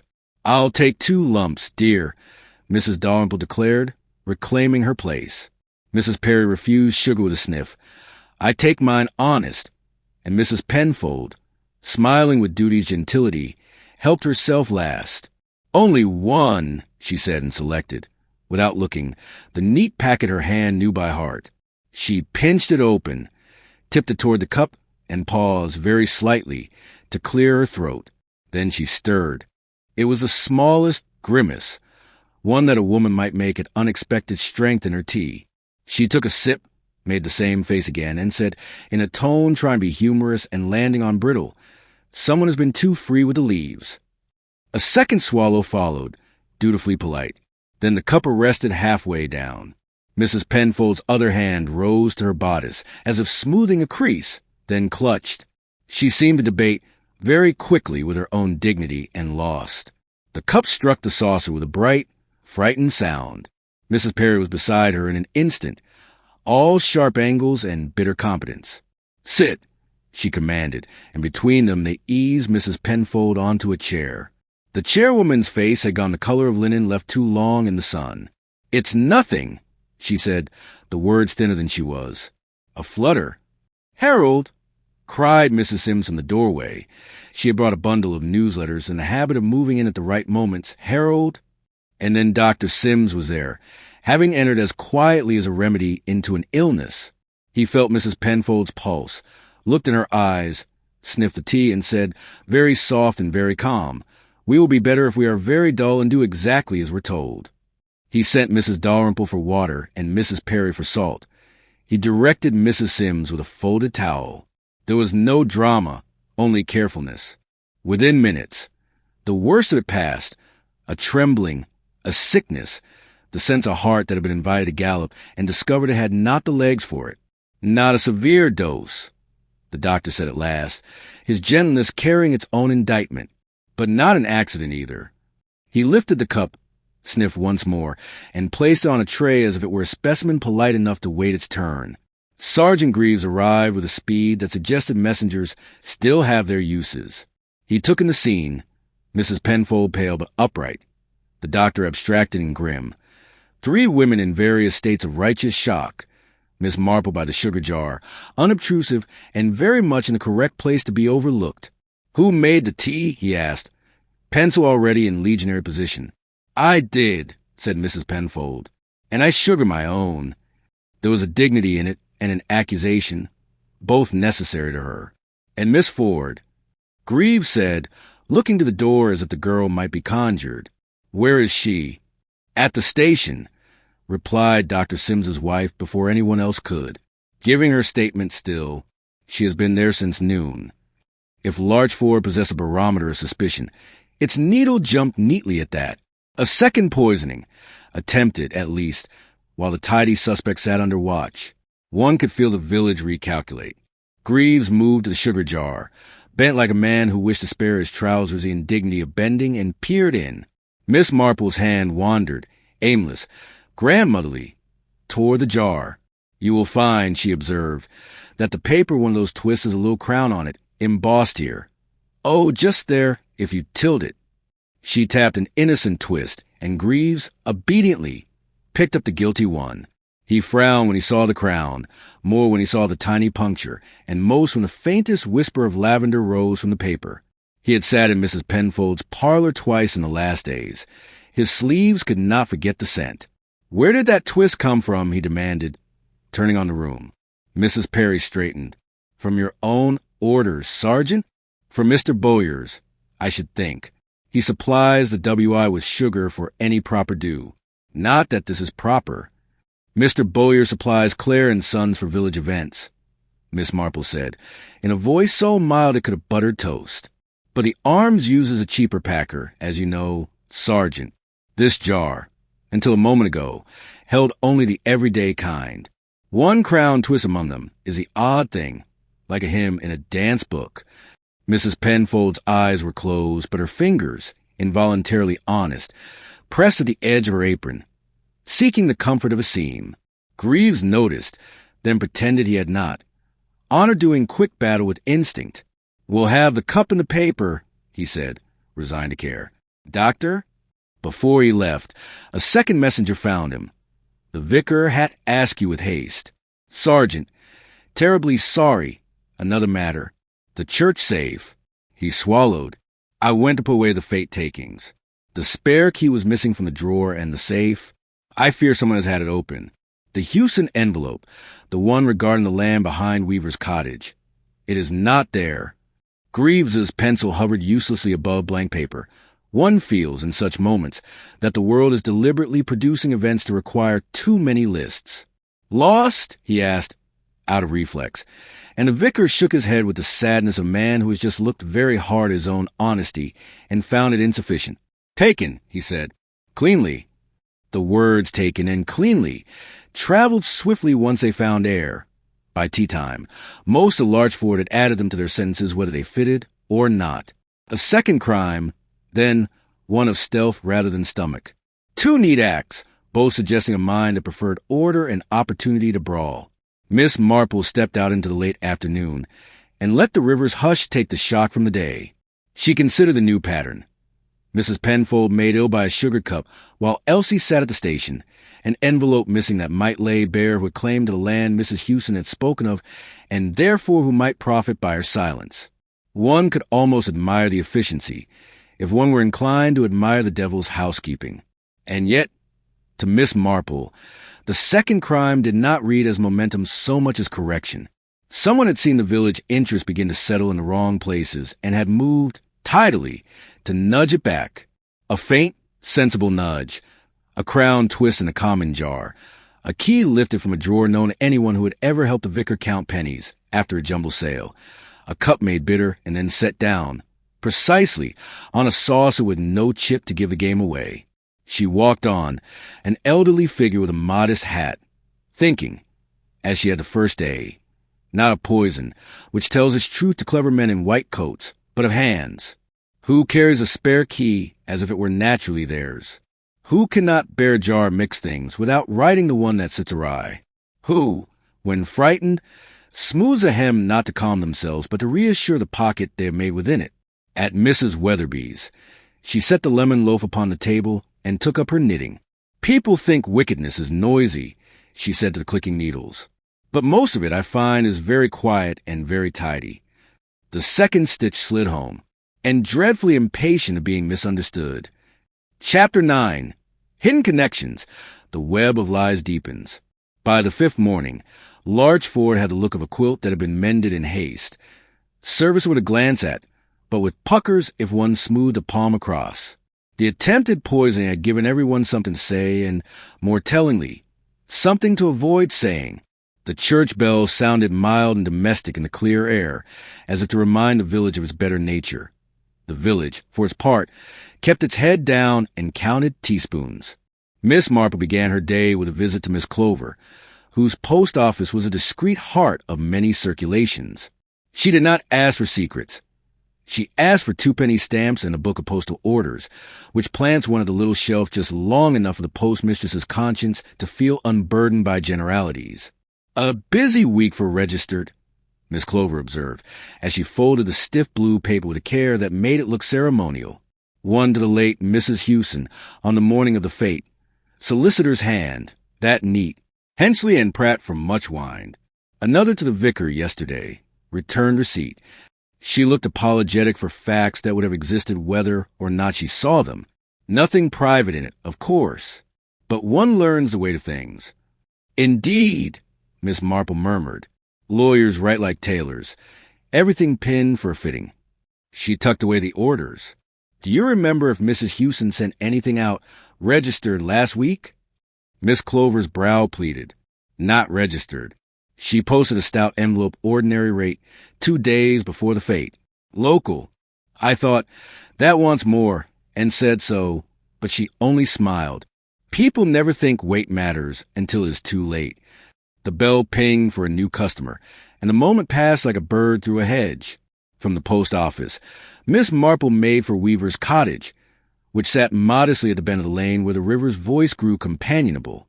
The cottage itself was trim, but the strip of land behind it, everyone's bit behind Weaver's, held the village's quieter ambitions. A low fence separated it from Mr. Bowyer's backyard, and beyond that, the narrow track leading to the church. The bees from Mrs. Perry's hives visited it industriously. Children cut through it when late for school. Kitty Merrick, when the weather was kind, took her mending there for light. Tom Weaver, Mrs. Weaver's nephew and sometime carpenter, was on his knees, replacing a loose gate latch with the earnestness of a man who loves small jobs because they could be finished. He stood when Miss Marple tapped the post with her umbrella tip. "Morning, miss. Watch your footing." The stones wobbled. Miss Marple's had already found the boundary stone, a modest block, grained with age, shifted a few inches so that a boot might not notice. She did not remark it. "Such a pleasant piece of ground," she said, admiring the river's flash. "One could embroider there without losing a thread." Tom smiled, surprised by the precision. "Kitty does, some afternoons. Says the light keeps her temper kind. They say there's argument over who owns the water. My aunt always said the hedge, not the bank. Mrs. Hewson, rest her, said the bank, not the hedge." He gave the latch a final twist. "Bowyer's made it clear he'd like a store shed, if anyone would let him." "Bowyer is a man of shelves," Miss Marple agreed. "He sees a parcel of ground and imagines it folded and labeled." She looked past him to the fence, where an old nail protruded, useful for hanging a sack or tool, and to the track beyond, which a tidy mind might wish to straighten. "And the vicar?" "Would like it for the jumble, he says." Tom replied, "Somewhere to pile sacks for a haul that doesn't yet exist." Mrs. Hewson promised him she'd see sense of it. And then, "So the vicar says ask him for the spare safe key to note the papers properly. He told me so. Poor man. Now he's kicking himself." Miss Marple nodded as if told of a weather front. "Promises are like pins, Mr. Weaver, useful until they prick." She thanked him and walked the narrow margin to the river, testing the damp earth with a careful shoe. There, unmistakably, was a narrow-heeled print she had noted at the vicarage border, the tiny nick at the edge present like a signature. It led from the track to the fence and back again, the small turn of a person who does not like their hem to brush and nettle. At noon, the Larch Ford Arms offered the kind of quiet that follows rehearsal of excitement. Elsie was back in her apron, pale with that steadfast pallor young women get when they have cried, and put it away. She brought Miss Marple tea and a plate of ham as if they might steady both of them. "Sergeant Greaves says I'm not to leave," she said, as if the sentence carried a comma and a blessing. Not that I mind. I'd rather pour tea where people can see me.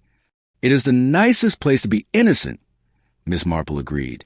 In the middle of things. She stirred her cup without adding sugar and watched Mr. Bowyer come in, hail two men, and post himself near the bar like a man anchoring a story. Bowyer, when the occasion permitted, enjoyed being consulted. Claire and Sons rang me, he announced his companions in a tone designed to be overheard. Curious, they said, to have a mixed order, pins and sugar for the same day. I said, that's large for you. Women doing 3 things while men blink. His laugh rolled out obligingly. Funny old world, he added, which is what people say when they've run out of facts and don't want to surrender the floor. Miss Marple lifted her eyes. How good of them to ring you. They sound conscientious. Conscientious to a fault, Bowyer said, pleased. Sent the pins in their fancy sleeve, crown and all, and the sugar twists in their usual brown. I had extra twisting for the fate, and dropped a bundle with Mrs. Penfold 2 days before to save a rush. He checked himself, a beat late. That is, well, standard service. Of course, Miss Marple said, and smiled her small thank you for the unintended embroidery. A private delivery, then, to the chairwoman's cottage, a crown bundle in a house that smelled of lavender, a ribbon of convenience tying haberdashery to sugar under one invoice. It was the sort of connection the village would call natural, and only Miss Marple would call useful. In the afternoon, she took a mending basket to Kitty Merrick to borrow a needle. One lends dignity to inquiry by giving it a handle. Kitty, surprised into a laugh, sat her by the little fire and produced a tin in which needles lived peaceably with thimbles and a pair of careful scissors. On the table lay a strip of cotton with tiny blue flowers. Practice stitches, by the look of it, and a skein labeled 742, Forget-me-not. You have a nice tension, Miss Marple admired. Not too tight. It is the ruin of hems to be strangled. Kitty colored faintly with the rare pleasure of being praised for something exact. Mrs. Penfold taught me to keep my stitches small. I did the border of her apron for $1 months back. She doesn't say so, but she likes people to notice it's done by hand. Dear me, Miss Marple said, turning a button between her fingers. I had heard she always does her own mending. She says she does, Kitty replied, then quickly bit her lip. I mean, she would, wouldn't she? She had me tack a sleeve into the hem for pins once. For when I am in a hurry, she said, I got it a bit tight. She picked it out and finished it herself. The new cotton never quite matches old, even when it swears it will. Miss Marple's smile contained no triumph at all. Triumph is vulgar. Very few colors do what they promise. I have just remembered, she said, almost as if she hadn't, that when I called yesterday I thought I saw the brighter glint of a new thread and a tinied where a pin had lived. A sensible arrangement. People with responsibilities must keep their tools by them. Kitty's hands, which had steadied as she talked, trembled a little. I don't want any trouble for her, she said quickly, and then honestly, or me. We none of us do, Miss Marple said. That is why trouble thrives. It is left to those who fancy themselves gardeners. She set down the mending tin. You posted something to your cousin, I think cotton, and received something back. 2 skeins out, 3 back. Kitty said, puzzled by her own candor. She had a sale in Whitstable. Threw the 4th in for luck. I sent the extras back yesterday. It felt greedy to keep what I hadn't asked for. Miss Marple nodded as if discussing rain. How good of her! She rose after due courtesies and left the girl with a sense of having been understood rather than examined, which is Miss Marple's particular mercy. By evening, the vicar's study contained Sergeant Greaves, who sat gazing at the open drawer for which the spare safe key had gone missing with the morose intensity of a man contemplating a conjuring trick in which he played the hat.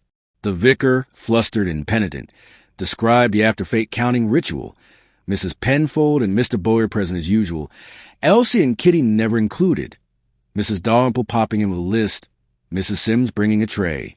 The key lived here, he said, tapping the drawer. I took it out when Mrs. Hewson wished to lodge her envelope. Just till Monday, Vicar dearest. She always dearest when she meant to get her way. I returned it to the drawer. It was here, Yesterday when I looked for comfort. Today, he spread his hands. Who knows the drawer? Greaves asked, half to the vicar, half to the room. Anyone who has helped with coins this last year. The vicar said miserably. Mrs. Penfold most often. Mr. Bowyer nearly as often. Mrs. Dalrymple once or twice, when we ran over into evensong. He pulled off his glasses and polished them with a handkerchief that seemed sorry for him. Greaves looked as if the drawer had insulted him personally. More than one person, then. Miss Marple, who had stood quietly by the bookcase, traced a line of spines with her gaze. "Keys," she said in her mild Sunday voice, "are like sugar twists, so innocent ones stop seeing them. One person keeps them where they always are. Another picks them up where they always are, because that is where they always are. Nothing looks wrong until something is gone." She considered the ridge of polish on the desk, shining a little brighter where fingers more often rest. And someone who dislikes muddle will, if they take a key, put the drawer quite straight, so that you will not notice it had been asked to make room. Greaves, against his own irritation, bent and looked. Along the neat row of paper clips lay one whose nose was slightly bent out, as if it had helped to lift a stiff thing. On the underside of the drawer lip was a faint graze, the sort of metal edge will leave when hurried over wood. He said nothing, but the lines of his face shifted into an expression Miss Marple called, privately, useful humility. Outside the vicarage, the path to the herb border was damp. The foxgloves stood in their immobile innocence. A narrow-heeled print came from the gate and turned toward the church, that familiar nick at the edge catching the last of the light. Miss Marple followed it to the lich gate, then let it go. Footprints are like whispers. One hears enough if one does not insist on hearing all. She walked back along the lane with the contentment of a woman whose bread has not yet risen, but is behaving well in the bowl. The lines drew themselves. Claire and Sons delivering pins and crowns sugared together to Mrs. Penfold's, a hidden sleeve and an apron hem, stitched first by Kitty and finished by another hand, a crown twist appearing in a common jar. Lavender where lavender does not belong, a narrow heel to foxgloves, and again by the river bank behind Weaver's. A solicitor's envelope that could determine a modest fortune in shelves and sheds and pride. It was tempting, so tempting, to draw a clear line from each point to each person. But Miss Marple, who had mended more stockings than most, knew the danger of pulling a laddered stitch too soon. One could ruin the whole if one snatched. Human connections were best revealed, as one reveals a pattern in lace, by holding it to the light. At Mrs. Weatherby's, she took up her knitting and sat in a row with the composure of a general laying out stores. "There," she said to the quiet, "we are getting on." She did not name the person whose hand preferred corners secured and jars set right, who liked keys to be where they could be found by themselves, who had reason to tidy away an inconvenient envelope, and to nudge suspicion from a girl of the arms to a chairwoman in a kitchen and back again. She did not name them because people who live by tidiness tend to tell on themselves if you leave them alone with their arrangements. Outside, Larchford exhaled, thinking perhaps the worst had passed. But in the soft places between one hedge and the next, the web had grown finer, the strands doubled, the anchors reset. Miss Marple watched and waited, and let the village talk itself toward the point where a single, small tug would bring the whole polite fabric down, quietly and beyond dispute. Chapter 10. The Reveal. The Real Killer Exposed. It was 2 days later, in the vicarage parlor, that Miss Marple asked Sergeant Greaves for a little gathering, just the people who ought to be here. She said it with such a gentle certainty that he found himself agreeing before he had properly weighed the wisdom of it. And so, by mid-afternoon, the room held Mrs. Penfold, Kitty Merrick, Elsie Ford, Mrs. Perry, Mr. Bowyer, and the vicar himself, while Dr. Sims stood by the hearth with the watchfulness of a man guarding more than the fire.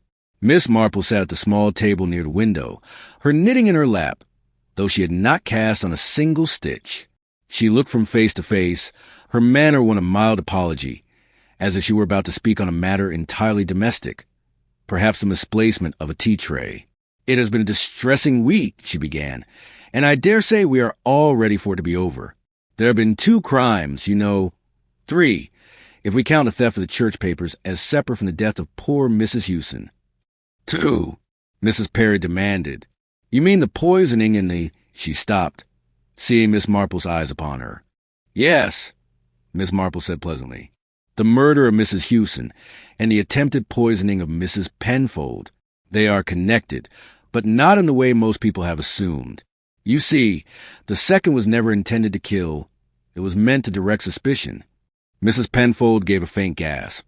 Mr. Bowyer shifted uncomfortably in his chair. Miss Marple continued, her voice as light as if she were discussing recipes. "Mrs. Hewson was poisoned with a dusting, added after the judging, delivered to a single slice of sponge. This could be done by anyone who could approach the table without attracting attention, which is rather easier from outside the tent than within it. A doubled tent peg at the corner nearest the hedge made the canvas fall, just so, leaving a neat little gap to reach through. And on the hedge leaves I found a faint dusting of icing sugar, mixed with something rather less innocent, that clung to a hand as it brushed past." She looked to Greaves. "You see, Sergeant, this was never about who stood nearest inside, but who leaned in from the outside. That is why poor Elsie's position in the tent meant nothing at all." Elsie colored but said nothing, her eyes fixed on the carpet. "I asked myself," Miss Marple went on, "who in the village would think first of securing that tent corner, who dislikes loose edges and untidy lines? The same person, I thought, who would also have a means to carry a small, incriminating item without anyone suspecting. And that is where the apron comes in. Mrs. Penfold, your apron is beautifully made, with its tiny blue flowers. Kitty here told me she stitched part of the hem, making a small sleeve for pins, at your request. You finished it yourself, of course, so it matched perfectly. A most convenient pocket for a prepared sugar twist." Mrs. Penfold sat very straight. "If you are suggesting—" "I am only pointing out," Miss Marple said, untroubled, "that a Crown Clare and Son sugar twist, prepared in advance with its contents, could be kept safe there until needed. I noticed on your hem a new section of thread, slightly brighter than the rest, and a tiny pinhole. That same crown paper turned up later in the Women's Institute jar, while Elsie was at the station. It found its way into your own cup, just enough to make you ill, not enough to kill, so that suspicion would move from you to someone else entirely." Greaves cleared his throat, his pencil moving faintly over the page. "The sugar twist in Elsie's locker was folded with that same decisive crease," Miss Marple continued, "and smelled faintly of lavender. Your parlor scent, Mrs. Penfold. It had been placed there to be found. That was clumsy, if I may say so. But the theft from the church safe, that was your neatest work. You often help the vicar count the fate takings. The key lives always in the same drawer. A person of your habits could take it, remove the envelope Mrs. Hewson lodged there, relating, I am told, to the disputed land behind Weaver's cottage, and return the key to its place, leaving the drawer perfectly straight. No one would think to look for a change where nothing appeared disturbed." The vicar looked pained. Bowyer's eyes narrowed slightly. "Mrs. Hewson," Miss Marple said gently, "was going to use that document to embarrass you. It would have shown she meant to grant the land to the church jumble hall, rather than to you for Women's Institute use, and thus remove a certain degree of influence from your hands. You could not risk that. So, a dusted slice of cake passed under the tent flap, and after the deed, the removal of the envelope before her arrangements became public." Mrs. Penfold's lips moved, but no sound emerged. "You are a woman who believes in order," Miss Marple said, not unkindly. "But murder is not orderly. It frays the very edges it tries to keep smooth. When you tried to correct suspicion with that second poisoning, you overreached. It told me you were impatient. And impatience," she added, "is a great enemy to perfect crime." There was a long pause. The ticking of the vicar's clock seemed suddenly louder. At last Mrs. Penfold's hands, folded tightly in her lap, loosened. She laughed at me. She said very low, in front of the others, she called me a petty little queen of teapots. And she said she would take it from me. All of it. Her voice broke. No one spoke. Greaves rose, his manner professional but not without a certain weary respect. "Mrs. Penfold, I'll need you to come with me." She stood without protest, her back still straight. "The cups will be counted wrong now," she said, half to herself, and walked from the room. When the door had closed, Elsie let out a breath she had been holding for days. Kitty looked down at her hands. Bowyer muttered something about a bad business, and Mrs. Perry gave a sharp, ambiguous sniff. Miss Marple resumed her knitting. "People think crime is a matter of opportunity," she said, as a continuing conversation with the air.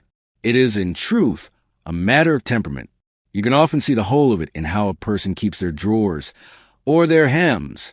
Tidy minds do not like to lose, and when they act tidily. That is what makes them so easy to follow." The vicar, still shaken, asked, "And what will become of the land?" "Oh," Miss Marple said mildly, "I dare say it will find its way to the purpose Mrs. Hewson intended. Things do, eventually, go where they belong once the clutter is cleared." Outside, the late afternoon sun lit the church's white walls, and the air smelled of cut grass and distant roses. Larchford would recover, as villages always do, folding the scandal into its patchwork of remembered gossip. But for now, there was a quiet in the vicarage parlor, broken only by the click of knitting needles and the faint sigh of relief that comes when the right thread has been pulled and the whole tangle falls away.